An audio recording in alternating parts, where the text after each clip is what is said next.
नमस्कार, स्वागत है आप सभी का आपके ऑफिशियल यूट्यूब चैनल गुरुजी स्पेशल क्लासेस में। मैं हूं निमाई साना, आपके समक्ष उपस्थित हूं साइकोलॉजी विषय वस्तु को लेकर। स्टूडेंट्स, आज की क्लास में हम डिस्कस करने वाले हैं वर्तमान भारतीय समाज एवं प्रारंभिक शिक्षा टॉपिक पर बेस्ड प्रैक्टिस सेट 5 के बारे में।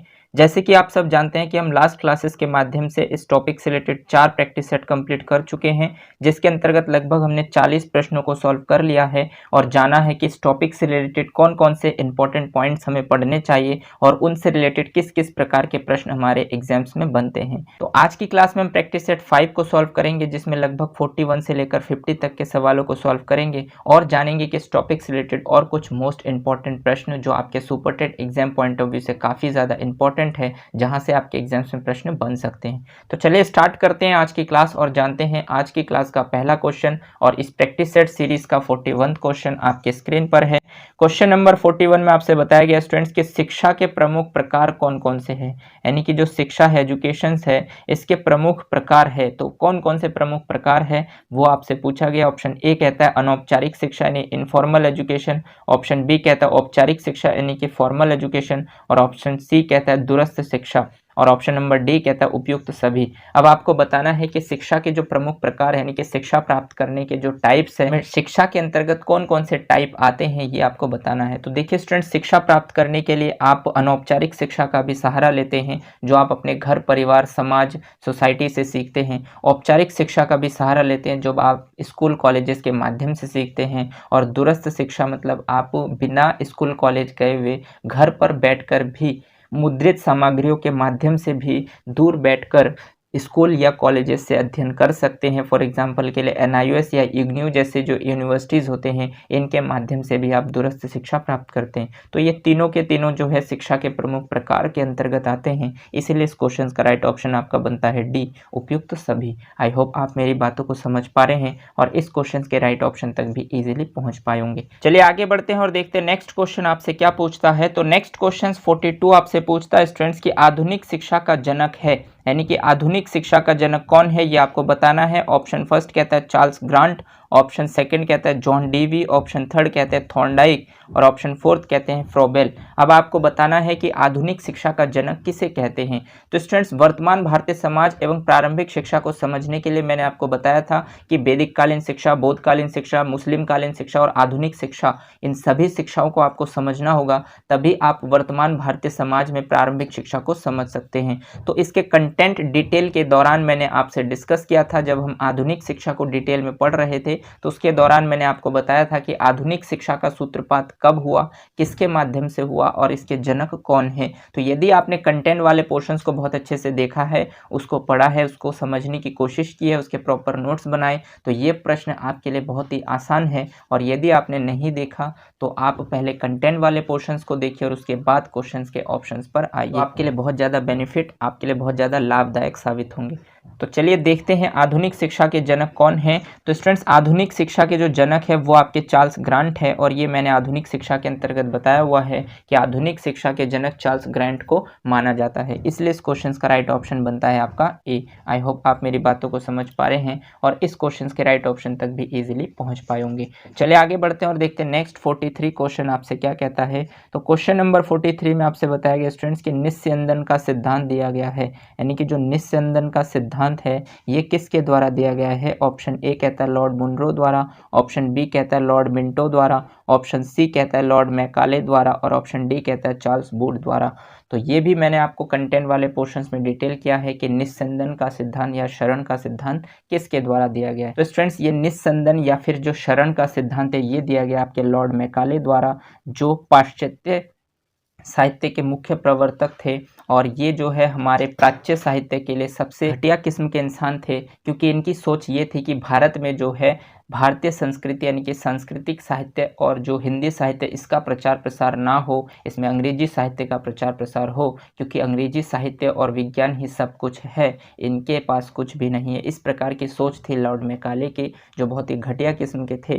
तो इसीलिए इन्होंने ये निस्यंदन का सिद्धांत भी दिया था, जिसे निस्यंदन का सिद्धांत या शरण का सिद्धांत भी कहा जाता है। तो निस्यंदन का सिद्धांत दिया गया लॉर्ड मैकाले द्वारा। आशा करता हूँ कि आप भी क्वेश्चन के राइट ऑप्शन तक इजीली पहुँच पाए होंगे। चलिए आगे बढ़ते हैं और देखते हैं नेक्स्ट क्वेश्चन आपसे क्या कहता है। तो क्वेश्चन नंबर 44 में आपसे बताया गया स्टूडेंट्स कि किसके अंतर्गत शिक्षा का अनुदान 1 लाख से बढ़ाकर 10 लाख कर दिया गया, यानी कि कौन से अधिनियम है या कौन से घोषणा पत्र है जिसके अंतर्गत जो अनुदान 1 लाख रुपए था इससे बढ़ाकर इसे 10 लाख रुपए कर दिया गया। ऑप्शन फर्स्ट कहता है 1813 का घोषणा पत्र, ऑप्शन सेकंड कहता है 1833 का आज्ञा पत्र, ऑप्शन थर्ड कहता है ऑकलैंड का घोषणा पत्र 1869 और ऑप्शन नंबर डी कहता है वुड का घोषणा पत्र। अब आपको बताना है कि ऐसे कौन सा शिक्षा का घोषणा पत्र है जिसमें शिक्षा का जो अनुदान है वो 1 लाख से बढ़ाकर 10 लाख रुपए कर दिया गया है। तो स्टूडेंट्स 1813 के घोषणा पत्र में बताया गया था कि हिंदी साहित्य और संस्कृत साहित्य से रिलेटेड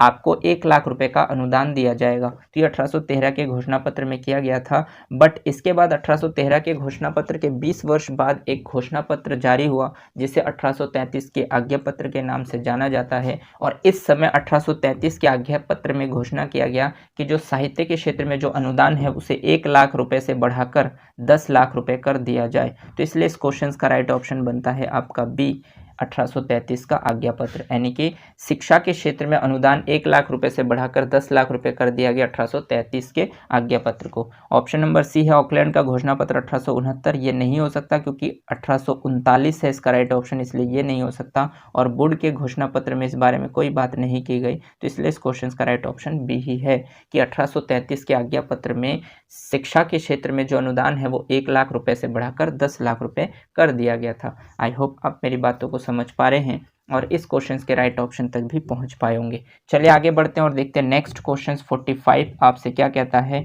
तो क्वेश्चन नंबर 45 में आपसे बताया गया स्टूडेंट्स कि भारतीय शिक्षा आयोग के अध्यक्ष कौन थे, यानी कि जो भारतीय शिक्षा आयोग है उसके अध्यक्ष कौन थे ये आपको बताना है। ऑप्शन फर्स्ट कहता है चार्ल्स वुड, ऑप्शन सेकंड कहता है लॉर्ड मैकाले, ऑप्शन थर्ड कहता है विलियम विल्सन हंटर और ऑप्शन फोर्थ कहता है लॉर्ड विलियम बेंटिक। अब आपको बताना है कि भारतीय शिक्षा आयोग के अध्यक्ष कौन थे। तो स्टूडेंट्स भारतीय शिक्षा आयोग जो है इसका अन्य नाम था हंटर कमीशन।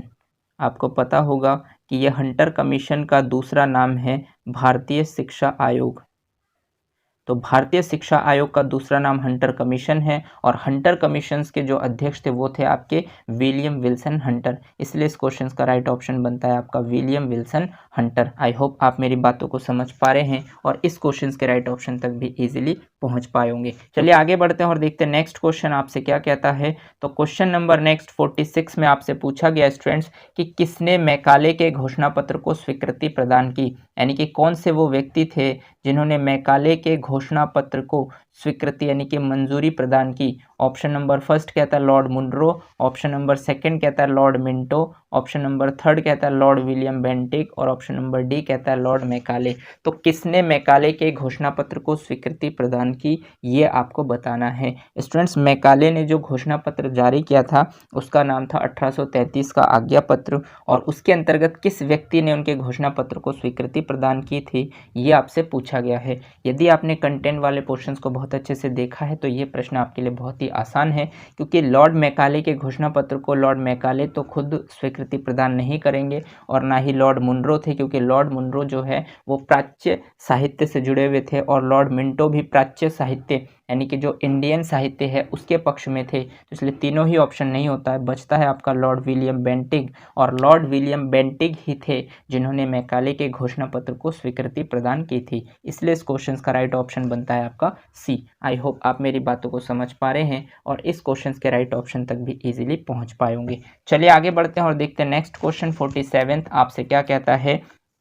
तो क्वेश्चन नंबर 47 में आपसे कहा गया स्टूडेंट्स कि किसकी सिफारिशें हैं कि प्राथमिक शिक्षा व्यावहारिक हो और धार्मिक शिक्षा को प्रोत्साहन ना दिया जाए। यहाँ पर स्टूडेंट थोड़ा सा टाइपिंग एरर है, इसको लिख लीजिए धार्मिक शिक्षा। तो ये आपसे पूछा गया है कि किसकी सिफारिशें हैं कि प्राथमिक शिक्षा व्यावहारिक हो, यानी कि जो प्राइमरी एजुकेशन है वो व्यावहारिक हो और जो धार्मिक शिक्षा है उसको प्रोत्साहन ना दिया जाए, यानी कि उसको प्रोत्साहन नहीं मिलना चाहिए, ये आपसे पूछा गया। ऑप्शन फर्स्ट कहता है हंटर कमीशन में बात की गई इस बारे में, ऑप्शन सेकंड कहता है गोखले विधेयक में, ऑप्शन थर्ड कहता है हर्टाग समिति में और ऑप्शन फोर्थ कहता है बुनियादी शिक्षा में। अब आपको बताना है कि इस क्वेश्चन का राइट ऑप्शन क्या हो सकता है, यानी कि किसकी सिफारिशें थी कि प्राथमिक शिक्षा व्यावहारिक हो और धार्मिक शिक्षा को प्रोत्साहन ना दिया जाए। तो स्टूडेंट्स, अगर आपने कंटेंट वाले पोर्शंस को अच्छे से देखा है तो आपके लिए प्रश्न बहुत ही आसान है। इसके अंतर्गत मैंने आपको बताया था कि जो हंटर कमीशन है, हंटर कमीशन जिसकी अध्यक्षता विलियम विल्सन हंटर के द्वारा की गई थी, जिसे भारतीय शिक्षा आयोग के नाम से भी जाना जाता है। इसके अंतर्गत बताया गया था कि जो प्राथमिक शिक्षा है वो व्यावहारिक हो और धार्मिक शिक्षा को प्रोत्साहन ना दिया जाए, इस बारे में विचारधारा जो है वो हंटर कमीशन में की गई थी। इसलिए इस क्वेश्चन का राइट ऑप्शन आपका बनता है हंटर कमीशन। आई होप आप मेरी बातों को समझ पा रहे हैं और इस क्वेश्चन के राइट ऑप्शन तक भी इजीली पहुंच पाए होंगे। चलिए आगे बढ़ते हैं और देखते हैं नेक्स्ट क्वेश्चन 48 आपसे क्या कहता है।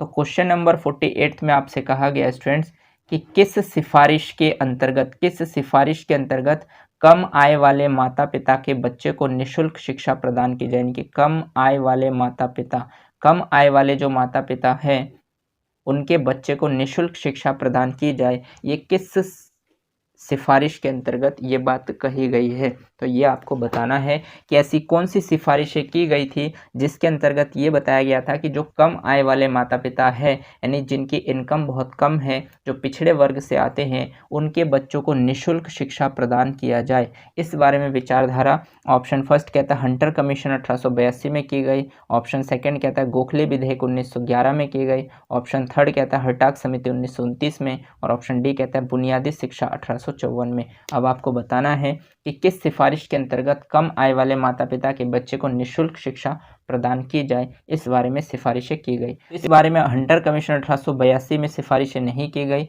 और ना ही हर्टाग समिति 1929 में की गई और ना ही बुनियादी शिक्षा। पहली बात तो ये बुनियादी शिक्षा जो है वो 1937 में की गई। 22 अक्टूबर 1937 में वर्धा शिक्षा सम्मेलन के दौरान इसकी सिफारिशें की गई। तो ये भी ऑप्शन में नहीं हो सकता।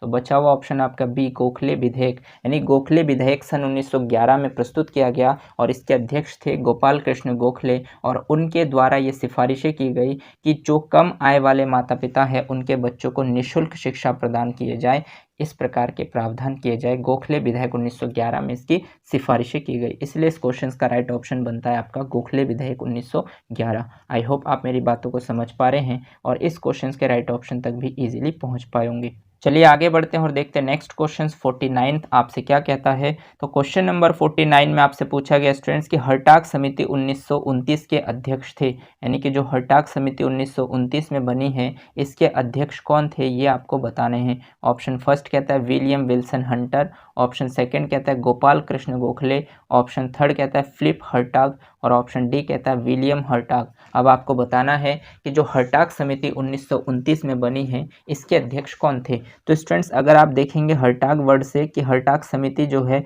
1929 में बनी और हर्टाग में विलियम विल्सन हंटर तो नहीं थे क्योंकि हंटर कमीशन से बिलोंग करते थे और गोपाल कृष्ण गोखले जो है वो गोखले विधेयक से बिलोंग करते थे। तो इसका मतलब जो हर्टाग है ऑप्शन नंबर सी और डी में से कोई हो सकता है। बट यहाँ पर यदि आपने एग्जैक्टली हर्टाग समिति 1929 को डिटेल में पढ़ा है तभी आप इसके अध्यक्ष के बारे में बता सकते हैं। यही स्टूडेंट्स कन्फ्यूज़न क्रिएट होते हैं कि आप बहुत बार क्वेश्चंस को या स्टडी बहुत अच्छे से करते हैं बट एग्जामिनर आपके माइंड सेटअप को चेक करने के लिए इस प्रकार के ऑप्शंस आपके सामने रखते हैं ताकि आप उसमें कंफ्यूज हो। और यदि आप कंफ्यूज होंगे तो बहुत सारे चांसेस बनेंगे, आपके 50% चांसेस बनेंगे कि कभी आपके क्वेश्चंस गलत भी हो जाए, यानी कि आपके आए हुए क्वेश्चंस भी गलत हो सकते हैं इन्हीं कन्फ्यूज़न की वजह से। जिस कारण आपको मैं बार बार बताता हूं कि आप इस कंटेंट के प्रॉपर नोट्स बनाइए, क्योंकि जब आप नोट्स बनाकर लिखते हैं तो जब आप किसी भी चीज़ को लिख कर प्रैक्टिस करते हैं तो आपकी मेमोरी स्थायी हो जाती है और आपकी मेमोरी में वो चीज़ें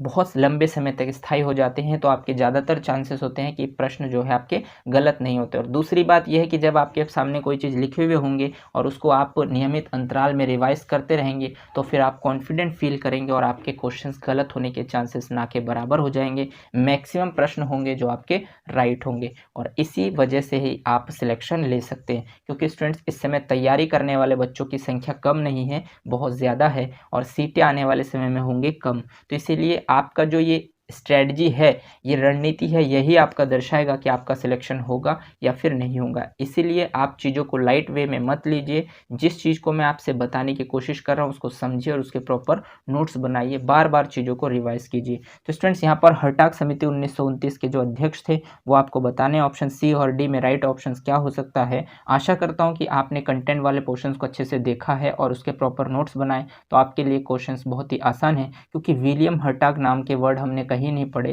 क्योंकि हर्टाग समिति के जो अध्यक्ष थे वो थे आपके सर फिलिप हर्टाग। इसलिए इस क्वेश्चन का राइट ऑप्शन बनता है आपका सी। आई होप आप मेरी बातों को समझ पा रहे हैं और इस क्वेश्चन के राइट ऑप्शन तक भी इजीली पहुंच पाए होंगे। चलिए आगे बढ़ते हैं और देखते हैं नेक्स्ट 50वां क्वेश्चन, और इस टॉपिक पर बेस्ड प्रैक्टिस सेट सीरीज का लास्ट क्वेश्चन आपकी स्क्रीन पर है। क्वेश्चन नंबर 50 में आपसे पूछा गया स्टूडेंट्स कि हस्तकला कला की बुनियादी शिक्षा पर आधारित हो, किसकी देन है। ऑप्शन फर्स्ट कहता है बेसिक शिक्षा, ऑप्शन सेकंड कहता है बुनियादी शिक्षा, ऑप्शन थर्ड कहता है ए व बी दोनों, और ऑप्शन डी कहता है हर्टाग समिति। अब आपको बताना है कि जो हस्तकला कला की बुनियादी शिक्षा पर आधारित हो, यानी कि कला की बुनियादी शिक्षा पर आधारित हो, ये किसकी देन है, यानी कि कौन सी शिक्षा के अंतर्गत ये बताया गया है कि हस्तकला एवं कला जो है वो बुनियादी शिक्षा पर आधारित हो। तो ऑप्शन नंबर ए कहता है बेसिक शिक्षा, ऑप्शन नंबर बी कहता है बुनियादी शिक्षा, और ऑप्शन नंबर सी कहता है ए और बी दोनों, और ऑप्शन नंबर डी कहता है हर्टाग समिति। अब आपने यदि बेसिक शिक्षा या बुनियादी शिक्षा को डिटेल में पढ़ा है तभी आप इस क्वेश्चन के राइट ऑप्शन तक इजीली पहुंच सकते हैं। और स्टूडेंट्स मैंने कंटेंट वाले पोर्शंस में लास्ट जो आपकी आधुनिक शिक्षा के अंतर्गत होता है वो आपका मैंने पढ़ा है बुनियादी शिक्षा, या जिसका अन्य नाम है बेसिक शिक्षा, जिसकी शुरुआत हुई थी वर्धा शिक्षा सम्मेलन के अंतर्गत, जो हुआ था आपके 22 अक्टूबर 1937 को। महात्मा गांधी जी द्वारा वर्धा शिक्षा सम्मेलन में भारतीय शिक्षा से रिलेटेड कुछ मुख्य बिंदुओं पर बातचीत की गई थी, जिसके कुछ इंपॉर्टेंट पॉइंट्स भी मैंने आपको कंटेंट वाले पोर्शंस में बताए हैं, जहां से आपके एग्जाम्स में प्रश्न बनते हैं। आशा करता हूं कि आपने वो सभी पॉइंट्स अच्छे से क्लियर किए होंगे, समझे होंगे, और इस क्वेश्चन के राइट ऑप्शन तक आप इजीली पहुंच पाए होंगे। देखिए यहाँ पर हर्टाग समिति का कोई मतलब नहीं होता, और हस्तकला कला की बुनियादी शिक्षा पर आधारित हो, ये बात बेसिक शिक्षा नहीं, इसका ही दूसरा नाम है बुनियादी शिक्षा पर की गई है। इसलिए यहाँ पर ना तो ऑप्शन ए होगा और ना बी होगा, राइट ऑप्शन होगा आपका सी, ए एवं बी दोनों। तो इसलिए इस क्वेश्चन का राइट ऑप्शन है आपका सी। आई होप आप मेरी बातों को समझ पाए होंगे और इस क्वेश्चन के राइट ऑप्शन तक भी पहुंच पाए होंगे। और आपने देखा कि वर्तमान भारतीय समाज एवं प्रारंभिक शिक्षा से रिलेटेड जो कंटेंट वाले पोर्शन है उसको भी हमने डिटेल में पढ़ा, और उनसे रिलेटेड हमने 5 प्रैक्टिस सेट किए, जिसमें लगभग 50 प्रश्न हमने सॉल्व किए। और इस टॉपिक के अंतर्गत आपको रियलाइज हो पाया होगा कि आयोग द्वारा जो ये टॉपिक दिया गया है इनसे रिलेटेड कौन कौन से बिंदु एज अ टीचर हमें पता होने चाहिए और उनसे रिलेटेड किस प्रकार के प्रश्न बन सकते हैं। स्टूडेंट्स यहाँ से आपके 2 से 3 प्रश्न पूछे जा सकते हैं इस टॉपिक से रिलेटेड, और वो 2 से 3 प्रश्न जो मैंने आपको 50 प्रश्न कराए यहाँ से भी उठ कर आ सकता है डिक्टो, या हो सकता है कि कोई और प्रश्न आपके लिए एग्जामिनर सेट करें। बट इतना मैंने कंटेंट आपको करा दिया है कि कोई भी प्रश्न आपके इस टॉपिक से रिलेटेड पूछे जाएंगे तो सभी आपके कवर हो जाएंगे। आशा करता हूं कि यहाँ तक जो भी क्वेश्चंस मैंने आपको समझाए हैं वो सभी प्रश्न आपको क्लियर हो पाए होंगे। यदि फिर भी आपके मन में कोई डाउट्स बनता है तो आप कॉमेंट सेक्शन में कॉमेंट कर सकते हैं, मैं कोशिश करूँगा कि आपके डाउट्स को क्लियर करूँ। आज के लिए बस इतना ही। अगर आपको ये क्लास अच्छी लगी हो तो इसे लाइक कीजिए, अपने दोस्तों के साथ शेयर कीजिए, और अगर आपने चैनल को सब्सक्राइब नहीं किया है तो चैनल को सब्सक्राइब कर लीजिए, बेल आइकन को भी प्रेस कर दीजिए, ताकि इसी तरीके की बेनिफिशियल वीडियो जब भी मैं आपके लिए बनाऊं तो आपको टाइम टू टाइम नोटिफिकेशन मिलते रहें। धन्यवाद। जय हिंद।